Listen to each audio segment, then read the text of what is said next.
Hello guys, welcome sa RJ's Farm. So magsisimula na tayo yung i-set up yung ating flower farm. Bali yung kalahati nito pinalagyan na natin ng mulching para hindi dumami yung damo. Tapos yung kalahati nito papatamnan muna natin ng sili. So itong kalahati muna rito, dito tayo magtatanim ng sunflower, sinya, tsaka cosmos para pagdating ng February or mahal na araw, summer, maganda na yung dito, masaya na, iba-ibang kulay, may red, yellow, orange, ganyan. 1, 2, 3, 4, 5, 6, 7, 8. So 8 na 8 na rows na nilagyan ng mulching. So ito yung susunod natin mga project. Ito yung mga sinya to, ito. Mga sinya yan. So pinapadami na natin sila dyan. Sinya, tapos may mga ayan ito mga sinya. Tapos ito mga cosmos yan. Yellow cosmos and red na sinya. Tapos may nagano din kami. Nagtry kami magpatubo nung red na cosmos, white na cosmos yan. Tapos nagtry kami ng marigold kaso hindi pa namin makuha, namamatay ko konti. And then ito nga pala, pinatubigan na rin muna natin itong mga okra natin. Ayan, pinalubog ni Tatang. Tsaka nilagyan na ng abono. Bali, marami-rami na rin tayo nakukuha. Tsaka pinamimigay dito sa mga pumupunta dito sa ating farm. So pagka nagpick kayo, then kung may bunga, pwede kayong kumuha or bumili ng ating mga okra. Tapos doon meron tayong doon red okra. Hindi, tingnan natin yung red okra. Bali nag-harvest kami. Everyday nakaka-harvest na. Para hindi sila ma-overcrowded. And then ito yung mga aayusin natin mga bougainvillea. Tingnan natin yung okra natin.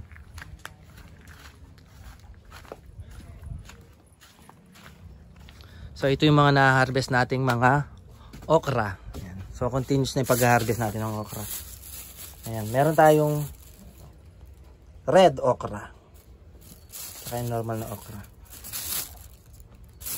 So bali na sila. Everyday kinukuha na natin para hindi sila ma-overripe or tumanda yung nila, yung mga mga bunga nila. Kasi pag matanda na, medyo hindi na masarap, matigas na sila.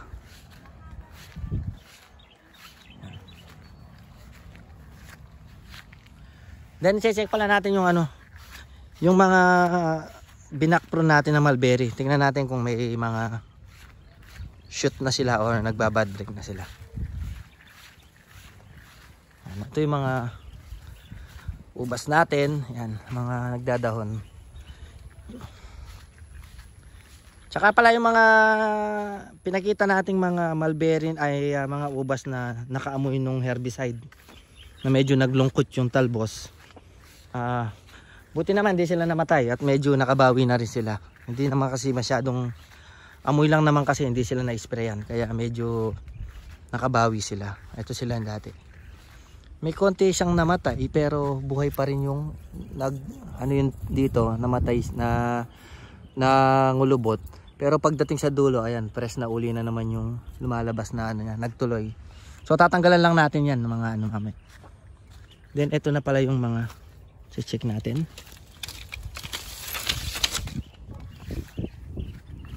Check natin itong mga naputol na mulberry. Ayan. Ito sila. So hindi pa sila nagbabad break. Siguro baka bukas gagawin natin ay may mga lumalabas na siyang konti. Ito siya lumalabas na, nag-green na. Ang gagawin natin dito bubungkalin tapos lalagyan ng abono tsaka papatubigan kasi yung tubig kulang sila sa tubig. So ayan muna, then check natin yung mga mulberry natin for picking. Ayan. So kakakulang natin ng dahon ng mulberry kasi magre-restock tayo ng tea mulberry tea. So ito madami pala. Puro red na, puro black.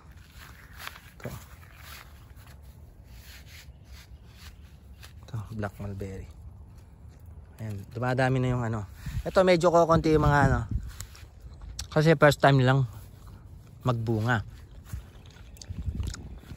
Ayan no. Kikita nyo to.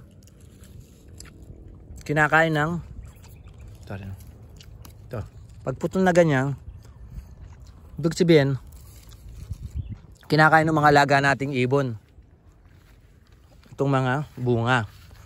Kaya nagkikipag-unahan sila sa atin. Mga bunga niya. Tamis. Sobrang tamis. And then ito pala yung ano.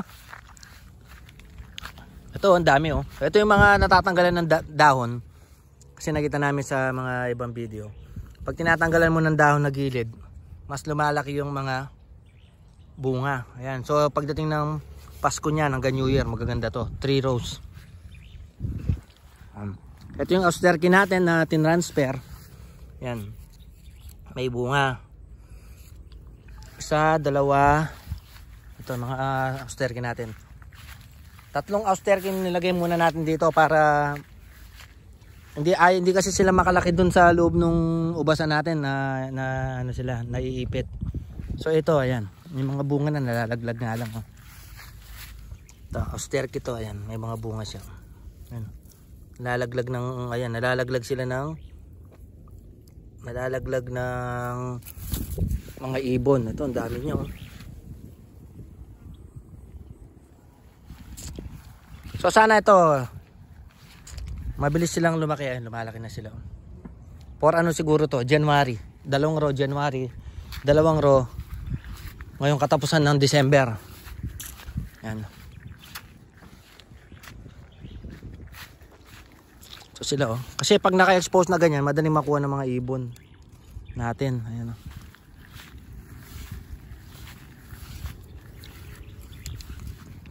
Ito po oh. So tama-tama to sa bakasyon ng mga bata.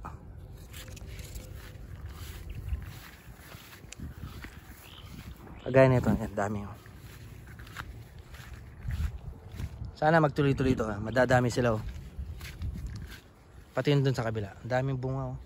1 week lang to niya, mahihinog na sila. Dati kasi yung mga iba, pag kinain ng kambing, namamatay yung sanga dahil siguro sa laway ng kambing. Kaya ngayon wala nang kambing. Tinali na nila, kaya marami ng ano to. Ito, paubos na rin siya dito.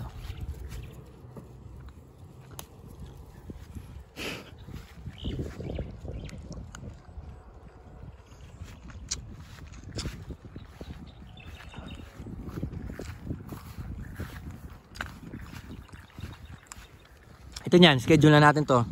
Pagkatapos ng Pasko, magpupurun na naman tayo para 3 row na nakapurun. Yan.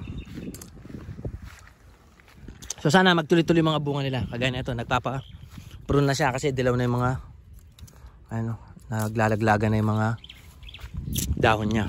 Ayan. So ito, 2 row, pangatlong row to para dire-diretso na sa mahal na araw. Tigda 3 batch ang gagawin natin. Tigda 3 row ang ipuprune natin para sa bakasyon o sa summer. Kasi mas maraming holiday yon, tsaka mas maraming pupunta rito papasyal.